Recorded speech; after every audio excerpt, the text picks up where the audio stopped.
حضور نبی کریم صلی اللہ علیہ وآلہ وسلم ایک دفعہ کہیں تشریف لے جا رہے تھے کہ راستے میں آپ کی اونٹنی گم ہو گئی۔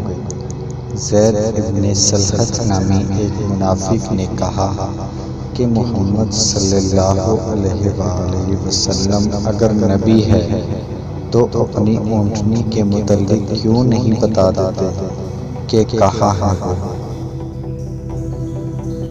ویسے تو ان کا دعویٰ ہے کہ وہ آسمان کی خبریں بتاتے ہیں، پر وہ تو اپنی اونٹ ہی کی خبر نہیں رکھتے، نعوذ باللہ۔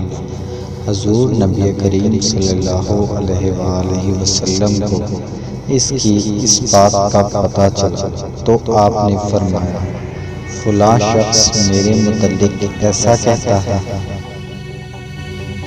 حالانکہ مجھے اللہ تعالیٰ جس بات کی خبر دیتا ہے میں اسے جانتا ہوں، اور میں اپنی اونٹنی کے متعلق بھی جانتا ہوں کہ وہ کہاں ہے۔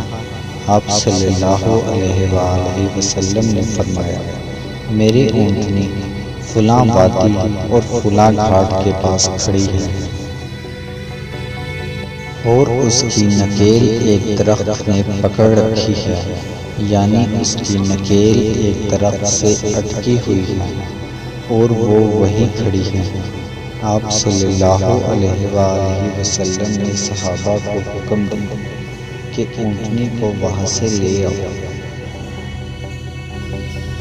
چنانچہ صحابہ کرام حضور نبی کریم صلی اللہ علیہ وآلہ وسلم کی بتائی ہوئی وادی میں پہنچے۔